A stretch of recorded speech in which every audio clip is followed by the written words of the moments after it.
Que je bénisse le Seigneur, que tout en moi bénisse son nom sacré. Que je bénisse le Seigneur, que je n'oublie aucun de ses bienfaits. C'est lui qui pardonne toutes tes fautes, qui guérit toutes tes maladies, qui reprend ta vie à la fosse, qui te couronne de fidélité et de compassion, qui rassasie de bien ta vieillesse, qui te fait rajeunir comme l'aigle. Le Seigneur agit pour la justice.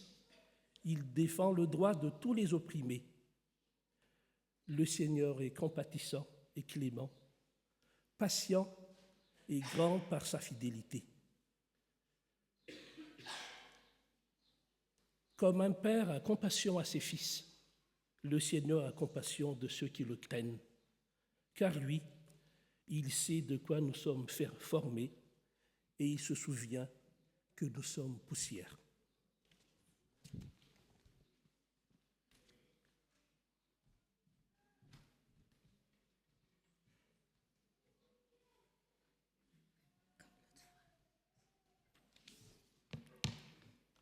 Bonjour la famille.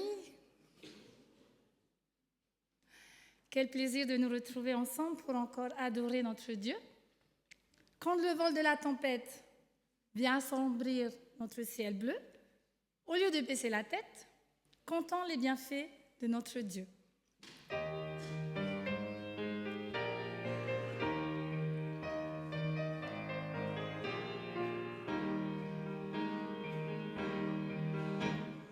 Quand le vol de la tempête vient assombrir ton ciel bleu, au lieu de baisser la tête, compte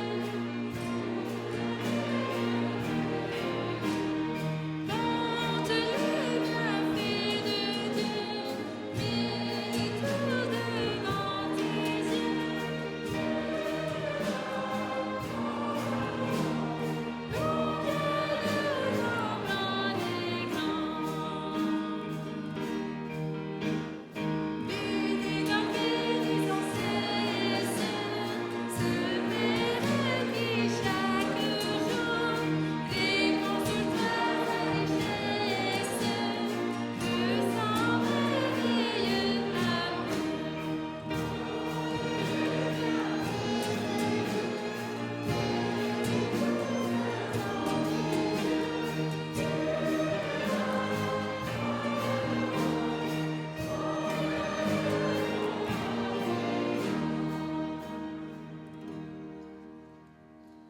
Dieu est pour nous un refuge et un appui, un secours qui ne manque jamais dans la détresse.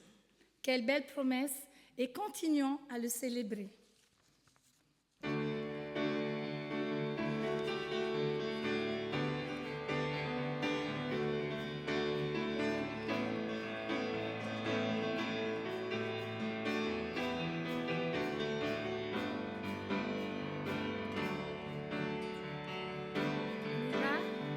Viens, ne tarde plus, adieu.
Je vous invite à présent à un moment de prière et que tous qui le peuvent et qui le souhaitent puissent se mettre à genoux avec moi. Et nous nous relèverons uniquement après la phrase musicale.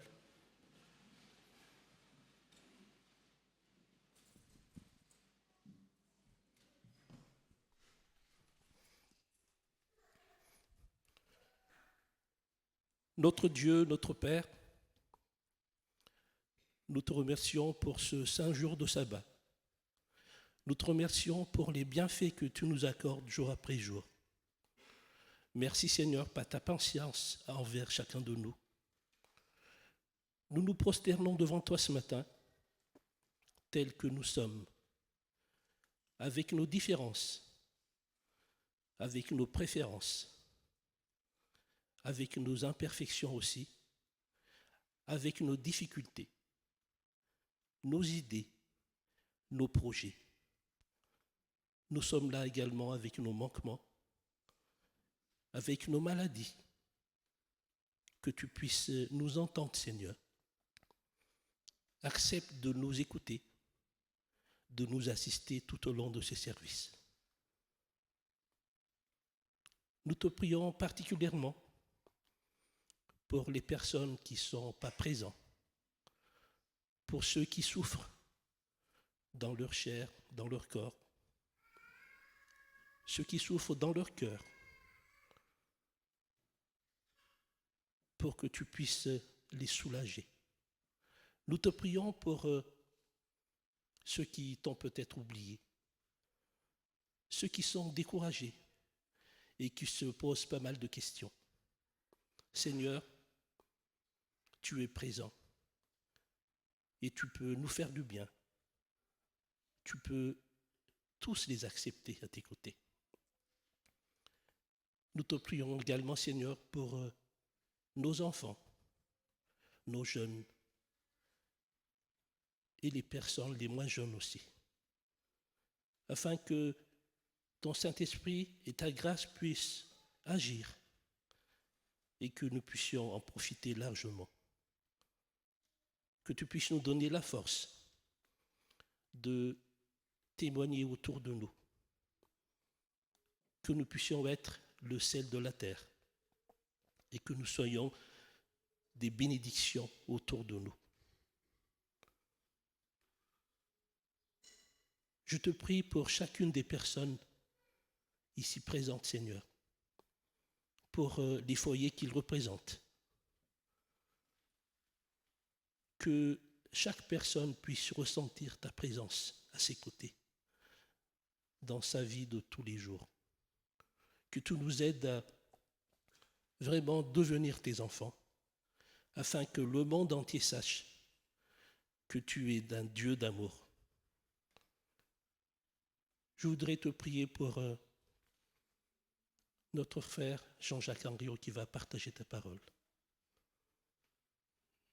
Que tu puisses préparer nos cœurs, Seigneur. Rends-nous sensibles à ta parole. Et que nous sortions d'ici enrichis et bénis. Nous te demandons cette prière au nom et par les mérites de Jésus. Amen.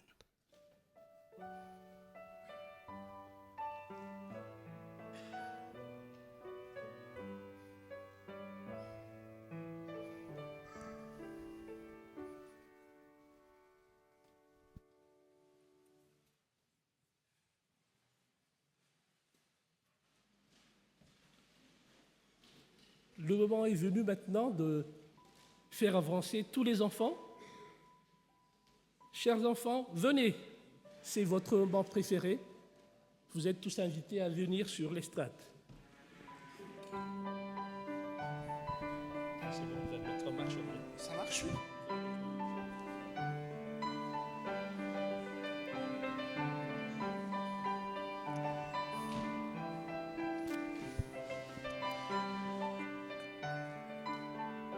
Venez les enfants, je vous attends. Installez-vous.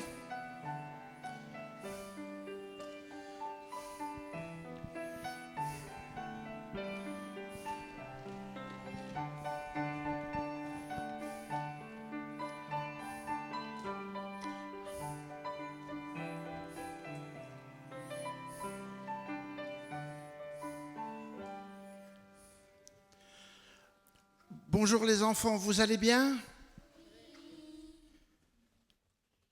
Vous êtes contents d'être en vacances? Alors ce matin, le culte va nous parler de la relation entre nous et Dieu. D'accord? Alors, j'ai quelques questions à vous poser. Dieu, où est-ce qu'il est? Vous avez une idée? Dans le ciel? Mais c'est loin d'ici ou c'est pas loin d'ici? Donc c'est loin d'ici. Mais est-ce que Dieu, il est seulement dans le ciel et on ne le voit jamais, on ne l'entend jamais?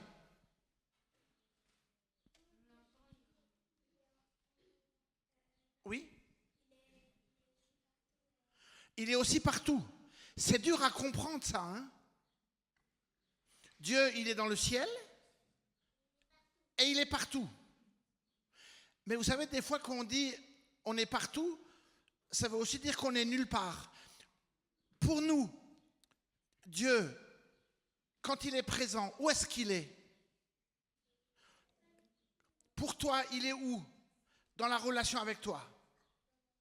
Voilà, il est dans notre cœur, d'accord? Donc Dieu, il est loin et il est près de nous. Il est dans notre cœur. Maintenant, la question c'est, toi, tu es qui pour Dieu? Avant de répondre, un autre exemple. Quand tu vas à l'école, tout le monde va à l'école ici? Pas maintenant, c'est les vacances. Mais comme c'est les vacances, je parle de l'école. Quand tu vas à l'école, comment s'appelle la personne qui s'occupe de toi et qui fait les cours? La maîtresse ou le maître? Alors, toi, pour la maîtresse ou le maître, tu es quoi? Tu es son élève. D'accord? Alors, maintenant, moi je vais vous inviter à réfléchir. Même si c'est les vacances, Dieu, il n'est pas en vacances. Et on peut penser à lui. Dieu, on dit, c'est un roi. D'accord? Alors, tu as une maîtresse ou un maître, tu es son élève. Maintenant, si Dieu, c'est un roi, toi, tu es quoi pour lui?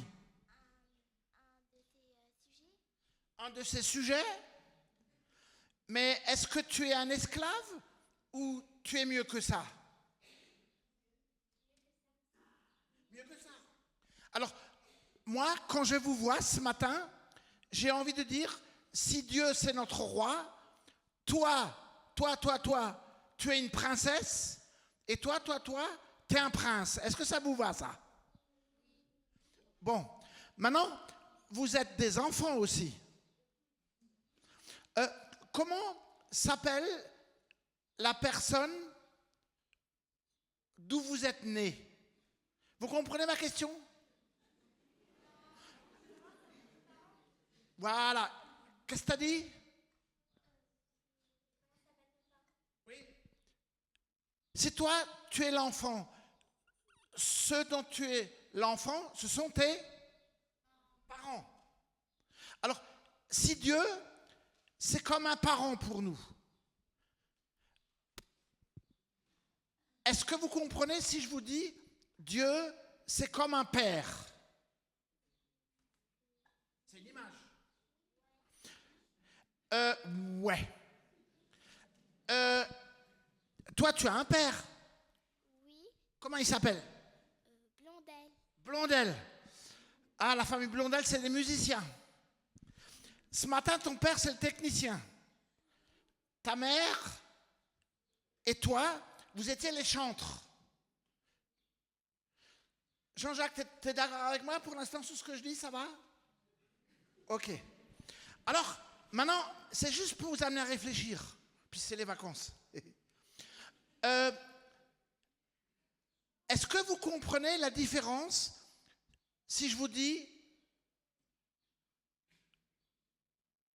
mon père ou mon papa? Est-ce qu'il y a une différence ou pas pour vous? C'est la même chose? Eh bien, pour moi, pas. Vous savez quelle est la différence?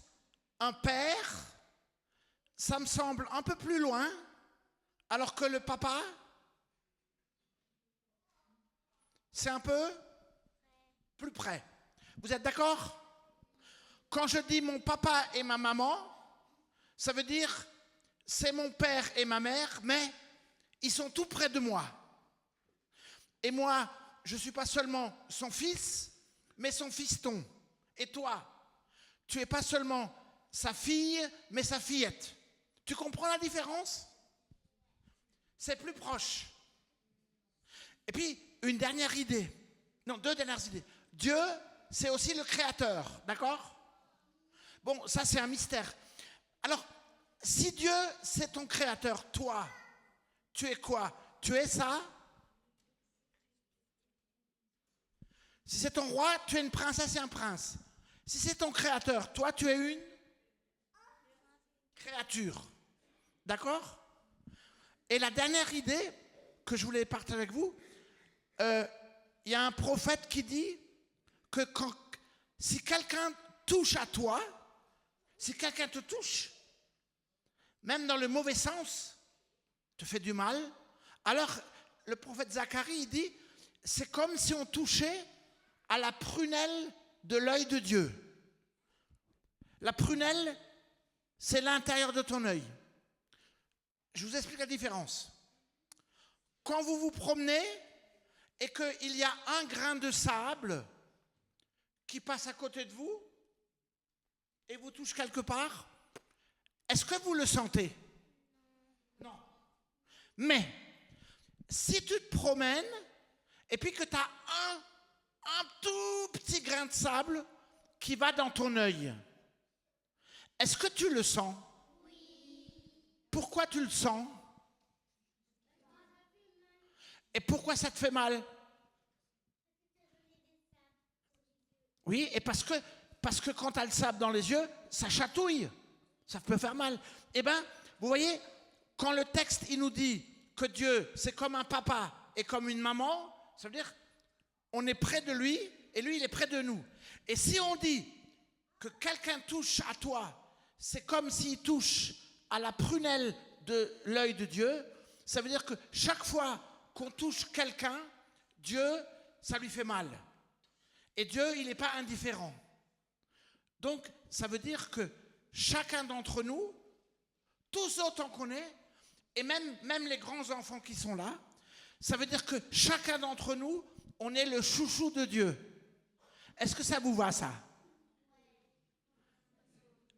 Toi et moi, on est le chouchou de Dieu.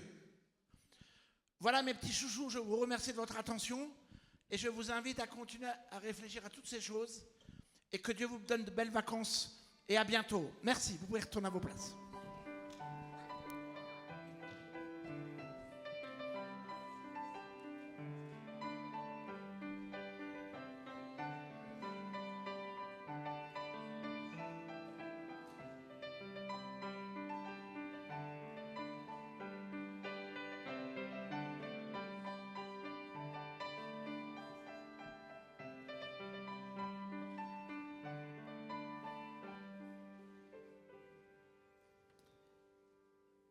Ce matin, c'est Jean-Jacques Ariot qui va nous partager la parole de Dieu. Il est professeur à la FAT et il a choisi comme thème « Aujourd'hui, tu seras avec moi ». Avant de lui laisser la parole, je vous invite à prendre votre Bible et nous allons lire dans l'évangile de Luc au chapitre 23 et à partir du verset 33. Luc chapitre 23 à partir du verset 33. Jésus crucifié. Arrivé au lieu dit le Crâne, ils les crucifièrent ainsi que les deux malfaiteurs, l'un à droite et l'autre à gauche. Jésus disait, « Père, pardonne-leur car ils ne savent pas ce qu'ils font. » Et pour partager ses vêtements, ils tirèrent au sort. Les soldats aussi se moquèrent de lui. S'approchant pour lui présenter du vinaigre, ils dirent « Si tu es le roi des Juifs, sauve-toi toi-même. Il y avait aussi une inscription au-dessus de lui, c'est le roi des Juifs. L'un des malfaiteurs crucifiés l'insultait. N'es-tu pas le Messie? Sauve-toi toi-même et nous aussi. Mais l'autre le reprit en disant, tu n'as même pas la crainte de Dieu, toi qui subis la même peine? Pour nous, c'est juste. Nous recevons ce que nos actes ont mérité. Mais lui n'a rien fait de mal. Et il disait, Jésus, souviens-toi de moi quand tu viendras comme roi. Jésus lui répondit, en vérité, je te le dis, aujourd'hui, tu seras avec moi dans le paradis. C'était déjà presque midi, et il y eut des ténèbres sur toute la terre jusqu'à 3 heures, et le soleil ayant disparu. Alors, le voile du sanctuaire se déchira par le milieu. Jésus poussa un grand cri et il dit, « Père, entre tes mains je remets mon esprit. » Et sur ces mots, il expira. Voyant ce qui s'était passé, le centurion rendait gloire à Dieu en disant, « Sûrement, cet homme était juste. » Que le Seigneur bénisse la lecture de sa parole.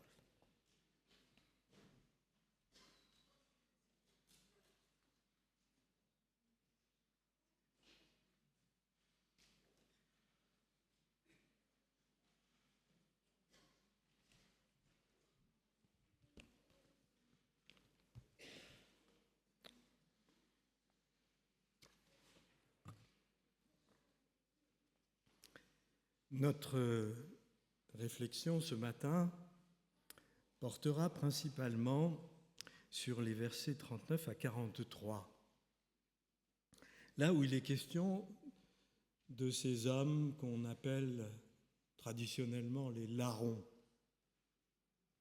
Ces larrons qui sont à la droite et à la gauche de Jésus. Qui sont ces deux hommes? L'expression « le bon larron » a fait entrer le mot larron dans l'image pieuse. Et c'est vrai qu'à travers l'histoire, on a multiplié les représentations du bon larron.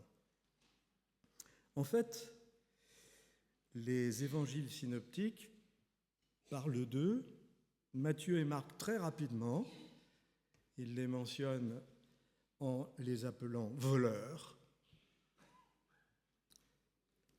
Le mot qui est utilisé suggère qu'il s'agit probablement de bandits de grand chemin, de détrousseurs de voyageurs, il y en avait beaucoup en Palestine. Chez Marc et chez Matthieu, ces deux hommes ne sont pas distingués, ils sont à égalité dans la malfaisance. Par contre, chez Luc, leur présence est développée. Et Luc les individualise par leur comportement. Il ne les appelle plus voleurs ou bandits ou brigands, il les appelle malfaiteurs. C'est un mot complètement différent. On pourrait traduire des gens aux œuvres mauvaises, des gens qui font le mal, tout simplement. Le mot est très peu utilisé dans le Nouveau Testament. Seulement par Luc, et puis une fois par Paul dans la deuxième lettre à Timothée. Mais nous savons que Luc choisit soigneusement son vocabulaire. Et s'il choisit ce mot-là plutôt que l'autre, c'est parce qu'il a une intention. Au départ, pas de différence entre les deux hommes, sauf que l'un est à droite et l'autre à gauche. Ce que l'on sait d'eux, c'est qu'ils sont condamnés au supplice de la croix.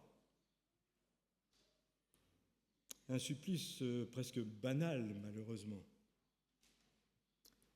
Pour Jésus, on sait comment sa condamnation est motivée. Jésus est un séditieux. Il incite notre nation à la révolte, disent ses accusateurs. Il empêche de payer les impôts à César. Et il se prétend, en plus, il ose se prétendre Messie, roi. Mais pour eux, pour les deux larrons, rien. Sinon cette très vague caractérisation des malfaiteurs, des gens qui font le mal. L'un d'eux, cependant, reconnaîtra qu'ils reçoivent ce qui correspond exactement à ce qu'ils ont fait. Autrement dit, ce qui leur arrive, ils l'ont mérité. C'est vague, c'est tout. De qui Luc parle-t-il donc? Eh bien, nous l'avons dit, Luc parle de deux hommes qui font le mal. Des gens qui font le mal. C'est pas très précis, c'est le moins qu'on puisse dire. Les hommes, en général, ne sont-ils pas des gens qui font le mal? Je rappelle ce que dit Paul dans la lettre aux Romains. Il n'y a pas de distinction, tous sont péchés et sont privés de la gloire de Dieu. Tous ont leur place dans le sinistre alignement des croix.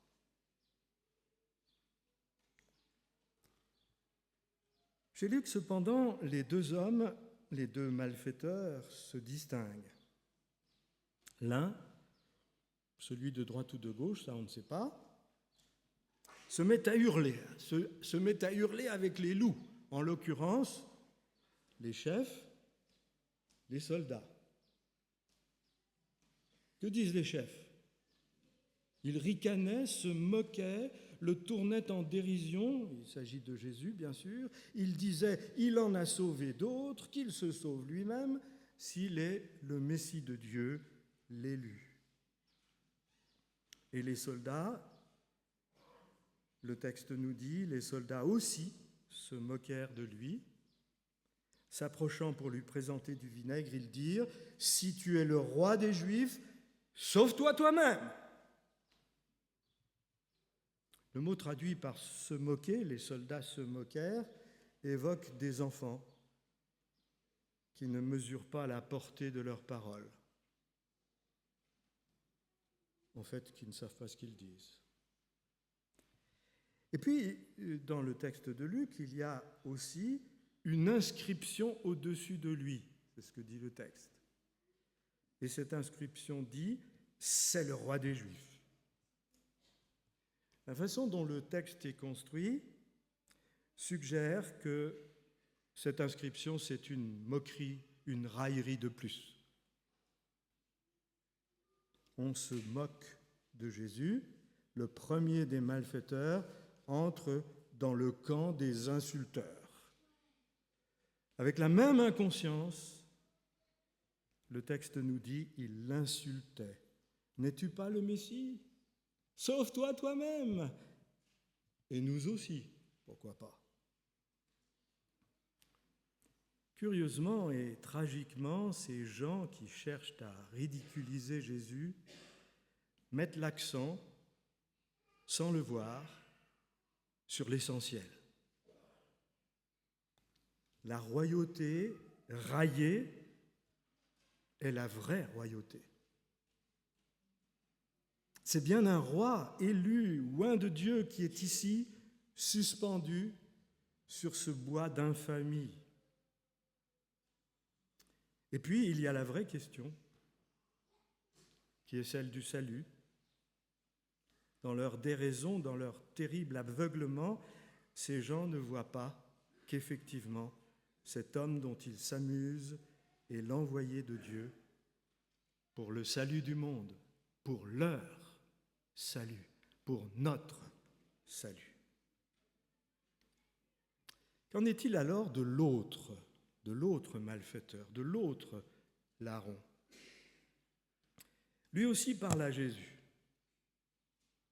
Mais voyez comme son langage est différent. Il ne se contente pas d'entrer dans un courant, dans un mouvement. Il juge la situation. Et il la juge avec lucidité. Il reconnaît qu'ils ont mérité ce qui leur arrive, alors que celui-ci n'a rien fait de mal. Le texte dit exactement « n'a rien fait de déplacé ». Jésus est exactement là où il doit être. Le second larron ne nomme pas Jésus. Peut-être n'ose-t-il pas. Mais il a vu que Jésus ne fait pas partie du jeu pervers de l'humanité à laquelle lui-même appartient. Il perçoit en lui le roi potentiel. Quelque chose lui dit qu'il y a du vrai dans ce que disent les railleurs. Roi. Cet homme confesse qu'il est malfaiteur, ce qui est bien, que le châtiment qu'il subit déjà est juste, ce qui est bien aussi, mais il va plus loin. Contre l'hostilité des uns à l'égard de Jésus et l'accablement découragé des autres, il dresse une foi pleine d'audace, une foi fortement paradoxale. Cet homme, à côté de lui, pendu sur ce terrible bois et qui va mourir, il le voit venir en roi. Quand tu viendras comme roi, quand tu viendras dans ton royaume. D'une certaine façon, il retourne l'injure en assurance. Et à cet homme-là, supplicié comme lui, exactement, il ose demander « Souviens-toi de moi quand tu viendras comme roi. Souviens-toi de moi ». Prière des mourants adressée au Seigneur qui toujours se souvient, du Seigneur qui ne perd jamais la mémoire, même la mémoire des plus petits. Prière en direction d'une vie sur laquelle il n'a aucun pouvoir, mais qu'il croit contre toute raison au pouvoir de celui qui meurt près de lui, qui meurt avec lui. Et Jésus lui répond. Dernier acte de Jésus en direction d'un humain, je devrais dire en direction de l'humain. En vérité, je te le dis, aujourd'hui, tu seras avec moi dans le paradis. Alors on connaît bien ce texte pour des questions de virgule. Faut-il rattacher aujourd'hui à « je te le dis » ou faut-il rattacher aujourd'hui à « tu seras avec moi » ? Je vous propose de lire cette déclaration solennelle, en vérité, de la lire avec attention. Il ne faut pas qu'un problème de virgule cache ce que dit Jésus ici. L'affirmation principale, c'est certainement « tu seras avec moi ». Je ne t'oublierai pas. Tu seras avec moi. Être avec Jésus, roi, élu de Dieu, Messie. Être avec lui, c'est vivre. Être avec lui, c'est être sauvé. À l'acte de confiance de cet homme, Jésus répond « Tu seras avec moi, tu vivras, tu seras sauvé. » Au futur, les trois présents, c'est la torture, c'est le supplice. Mais au bout de cette torture, au bout de ce supplice, au bout de la mort, il y a la vie, il y a la victoire de la vie. Et cette certitude, elle est dans l'actualité brûlante du salut. Aujourd'hui, tu seras avec moi. Les temps se télescopent. Souvenons-nous de ce que Jésus dit à Marthe. Je suis la résurrection et la vie. Celui qui croit en moi, même s'il meurt, vivra, et quiconque vit et croit en moi ne mourra jamais. On dit avec raison que le « aujourd'hui » porte d'abord sur le dire de Jésus, « en vérité, je te le dis aujourd'hui ». Cependant, je crois qu'on peut le lire aussi comme l'affirmation d'un salut maintenant, d'un salut dans la présence de Jésus, d'un salut dans l'acte accompli par cet homme vers Jésus. En vérité, je te le dis aujourd'hui, tu seras avec moi dans le paradis. En général, on avale facilement ce paradis avec tout le reste. Et pourtant, qu'est-ce que c'est que ce paradis ? Bien sûr, un mot qui fait rêver, un mot qui déclenche l'imagination, un mot qui a donné lieu à beaucoup d'élucubrations. Si on s'en tient au texte, dans le Nouveau Testament, le mot paradis n'est utilisé que 3 fois. Ici, dans le texte de Luc, chez Paul, dans la 2e lettre aux Corinthiens, au chapitre 12 et au verset 4, et enfin dans l'Apocalypse, dans la lettre adressée à l'église d'Éphèse. Chez Paul, Paul parle de lui-même, et nous trouvons ce qu'il dit.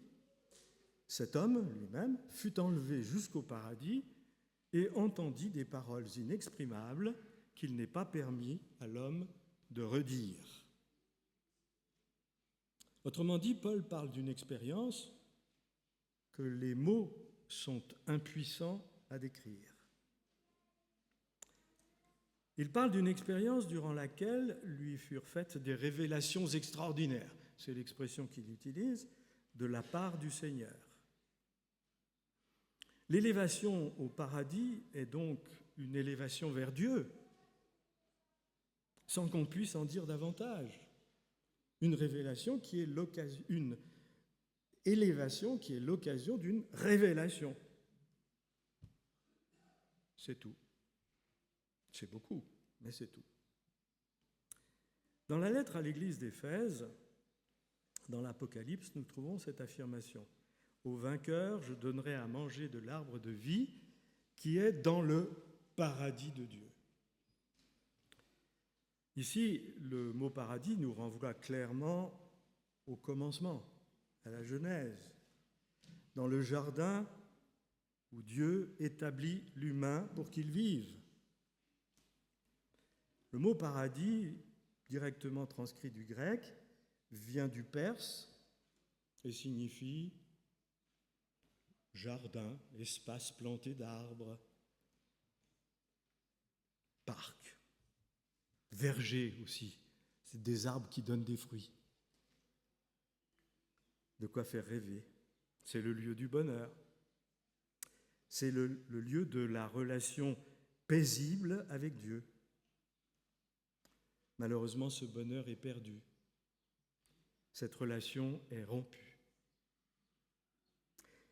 Et voilà que Jésus, utilisant ce mot, réactive cette réalité. Il écarte une nostalgie inguérissable pour faire jaillir une perspective nouvelle, telle que l'évoque l'Apocalypse. Il dit, le paradis est là. Le bonheur d'être à nouveau avec Dieu, par moi, est à nouveau à portée de la main, à portée du cœur. Et Luc arrête ici l'épisode du malfaiteur repenti dont on ne parlera plus. Et alors ? Et maintenant ? Et aujourd'hui ?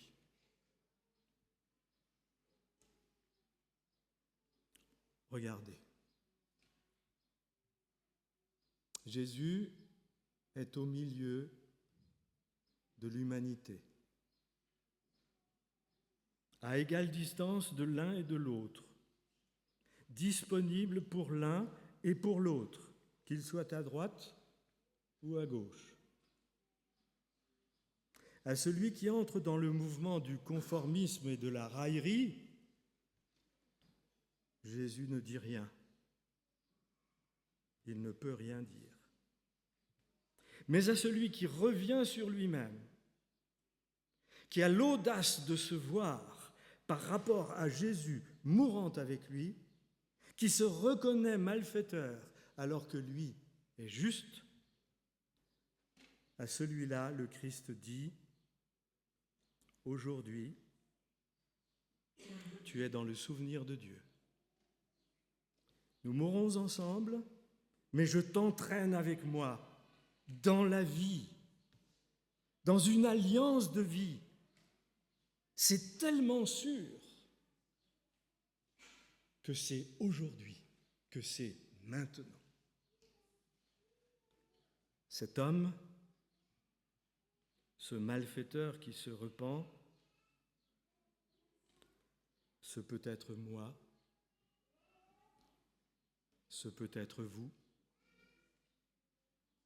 Et Jésus nous dit alors à chacun, « En vérité, je te le dis, aujourd'hui, tu seras avec moi dans le paradis. »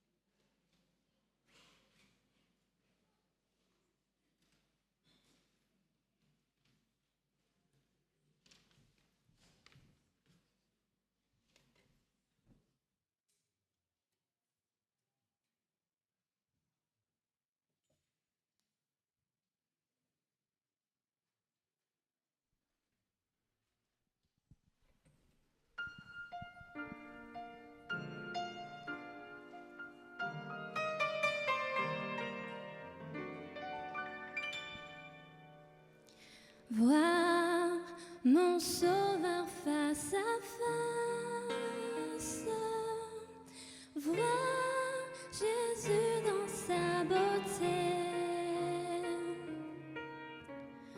Oh, joie, ô suprême grâce, ô bonheur, félicité.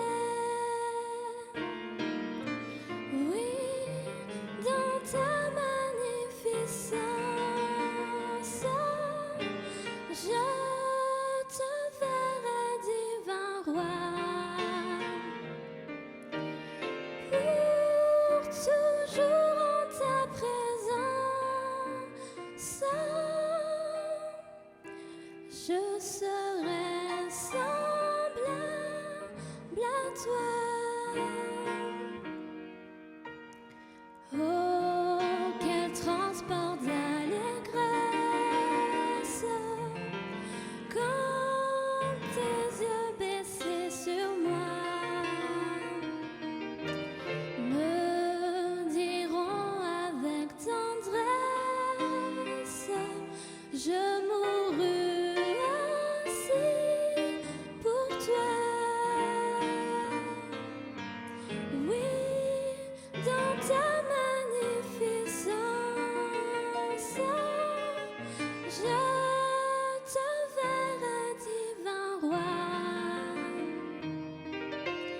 pour toujours en ta présence,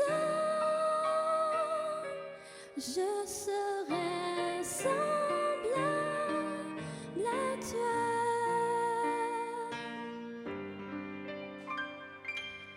Quel repos céleste qu'enfin, Seigneur, auprès de toi j'aurai ma place après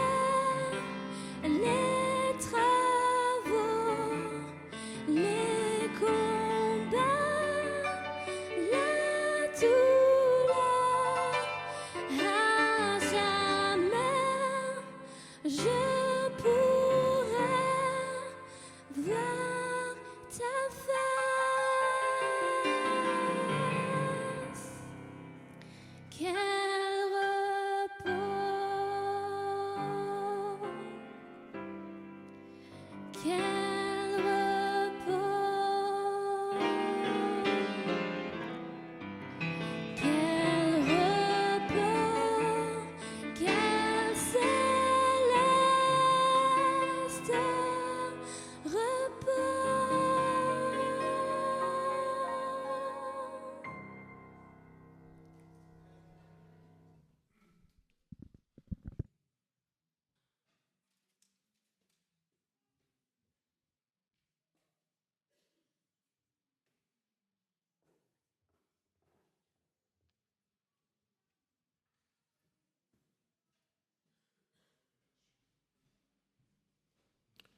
Je vous invite maintenant à répondre à cet appel et à cette envie d'avoir un repos céleste avec le Seigneur. Et je vous invite à participer en donnant vos dîmes et vos offrandes.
Seigneur notre Dieu,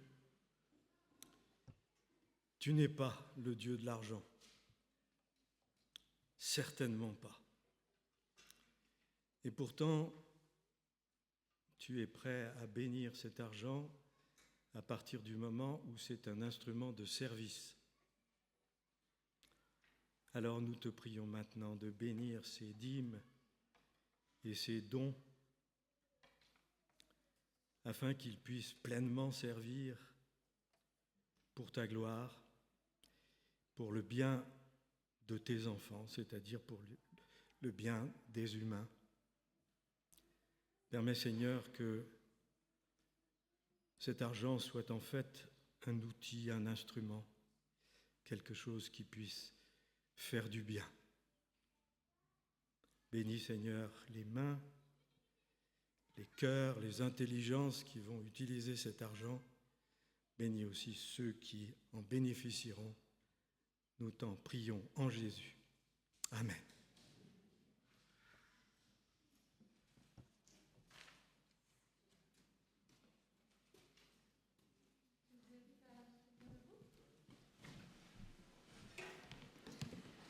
Debout pour ce dernier cantique qui nous est adressé tous particulièrement. Oui, nous avons un voyage à prendre, nous avons un voyage à faire. Et Dieu nous dit, toi ne prends rien, mais prends seulement courage.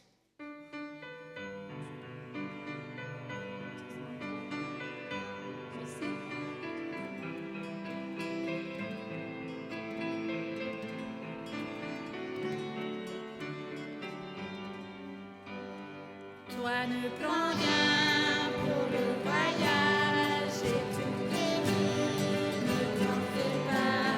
Toi ne prends rien, mais prends courage, c'est simplement ce qu'il faudra. Moi je me charge des bagages, des lourdes pierres et des pépites. Moi je me charge des nuages, des vents contraires et de ta pluie. Porte des pluies, laisse-les faire. Garde la foi, serve la vie. Ouvre les yeux, lève la tête et tout sourire. Toi ne prends rien pour le voyage, c'est tout prévu, ne t'en fais pas. Toi ne prends rien, mais prends courage, c'est seulement ce qu'il faudra. Rejette au loin les apparences, et dans la mer pour tes pouvoirs. Chante un nouveau ton espérance, serge ton éternellement. Détends les rides de ton front, qui se mélangent au fil des heures, à la limite pour le verront. Toi le soleil dans mon cœur, toi ne prends rien pour le voyage, j'ai tout prévu, ne t'en fais pas. Toi ne prends rien, mais prends courage, c'est seulement ce qu'il faudra. Mais je voudrais aussi te dire, et pourtant tu le sais déjà, que si tu veux être compris, tu ne le regretteras pas. Efface tout et tu verras. Être au grand jour, rester la terre et toi, les signes de mon prochain retour. Toi ne prends rien pour le voyage, j'ai tout prévu, ne t'en fais pas. Toi ne prends rien, mais prends courage, c'est seulement ce qu'il faudra.